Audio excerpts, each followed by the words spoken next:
पाणी आलं पाहिजे. आता इकडं गॅस बंद करते, चालू हे शिजलं आहे. तर डोसे पण गरम होतात, भाजी पण गरम होतात, म्हणून जरा उघडच ठेवायचं.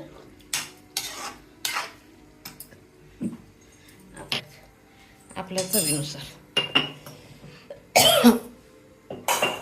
पाणी लागते. ह्याला उद्दिन वेळे घातलेले नाही आहे. दरवेळी उडदाची डाळ घालायची गरज नाही. कोकंबर, परत दुधी भोपळा घालून पण करता येते.